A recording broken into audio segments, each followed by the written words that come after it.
du nord au sud, de l'est à l'ouest et partout dans la diaspora, après la compilation des procès-verbaux issus des bureaux de vote et la vérification des représentations sur le terrain, il apparaît clairement que nous sommes sortis vainqueurs avec une marge écrasante, un score supérieur à 50% de suffrages exprimés.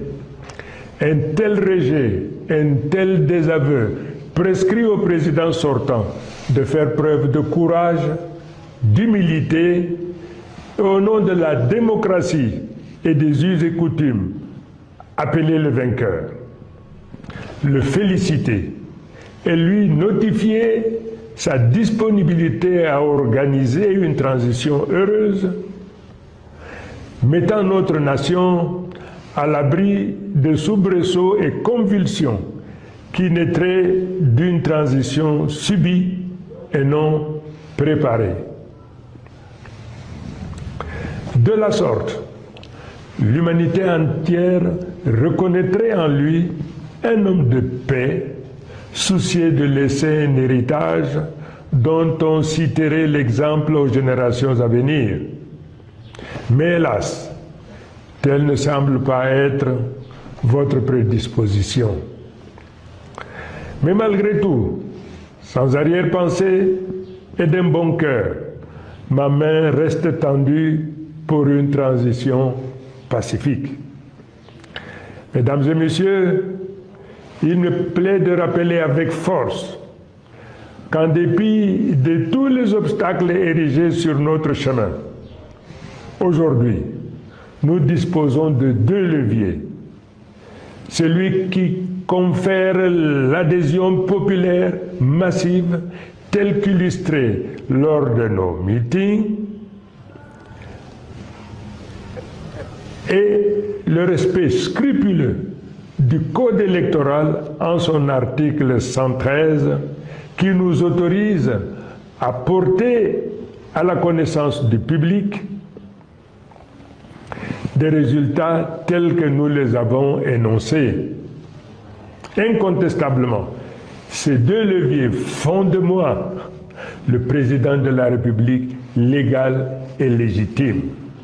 Dès lors, si le Conseil constitutionnel proclame des résultats falsifiés et tronqués, il se rendra complice d'une forfaiture, car le peuple camerounais, dans son immense majorité, n'acceptera jamais la validation par le Conseil constitutionnel de la falsification et du bourrage des urnes à une échelle historique telle que cela est porté à la connaissance du monde entier.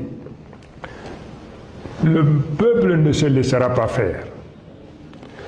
Le peuple est déterminé à se battre face à un régime autiste, à la souffrance et aux difficultés du peuple, confronté à un désarroi d'un lendemain incertain. Ce peuple, qui se trouve le dos au mur, n'aura pas de choix que de prendre en main son destin et d'aller chercher cette victoire partout où elle se trouve. Nous avons pris à témoin la communauté internationale. Nous avons pris à témoin les pays voisins. Mais de manière subliminale, tous nous répondent que personne ne viendra faire notre travail à notre place. À chacun d'entre nous donc d'aller au tréfonds de son âme pour libérer les forces d'audace, de courage, de mission. Car comme dit l'adage, il n'y a point de dignité pour celui qui attend tout de l'autre. D'autres peuples qui se sont retrouvés dans une situation comparable ou analogue à la nôtre ont résolument pris leur destin en main et ont fait ce qui devait être fait. Le Cameroun est une grande nation. Le peuple camerounais est très grand, un très grand peuple, et de par le monde. Le peuple doit se préparer à montrer au monde que ce qui nous est arrivé ou nous arrive n'est pas une fatalité et qu'ensemble, nous nous préparons à relever ces défis.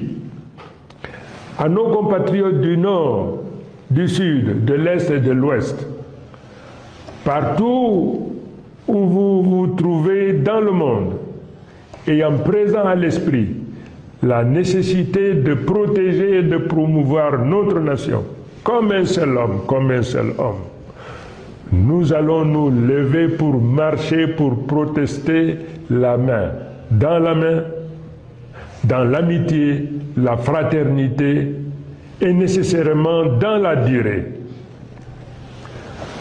Nous viendrons à bout de cette oligarchie prédatrice qui confisque nos libertés, nous réduit à la pauvreté, à la mendicité. Mesdames et messieurs, chers compatriotes, ce régime a fait de la peur et de la menace les instruments de domination et de confiscation de nos libertés. Et grâce à Dieu, grâce au caractère sacré de notre lutte, nous nous libérerons de ces émotions et débarrasserons notre pays de ce malheur.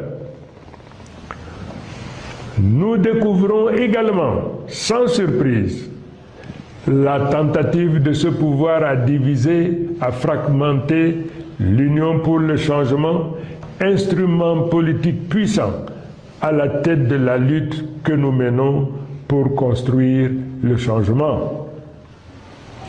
Non seulement cette tentative sera vaine, mais elle nous donne l'opportunité davantage de resserrer nos rangs pour poursuivre avec résolution nos objectifs.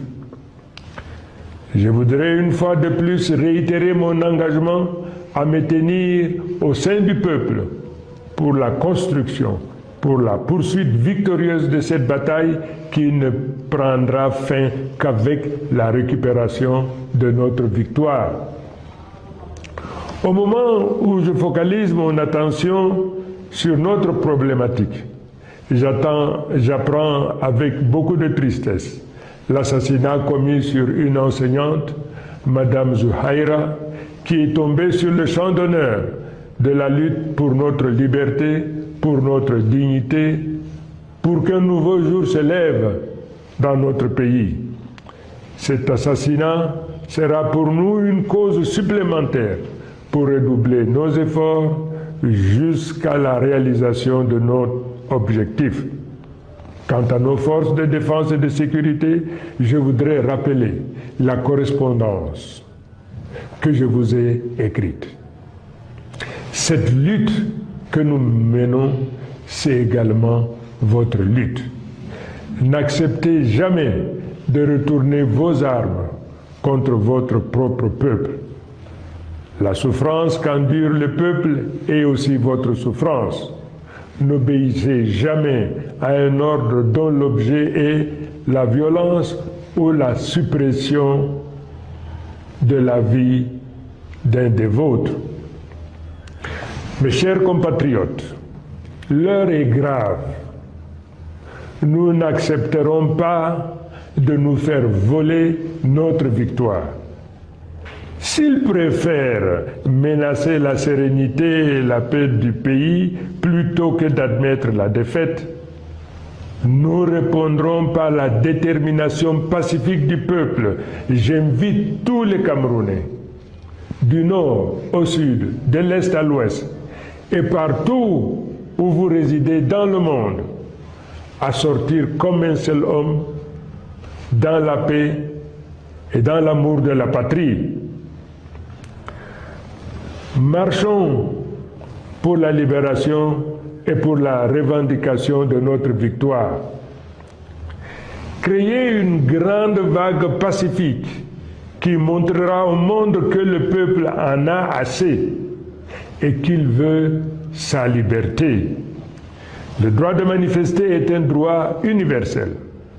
Exerçons-le avec discipline et dignité.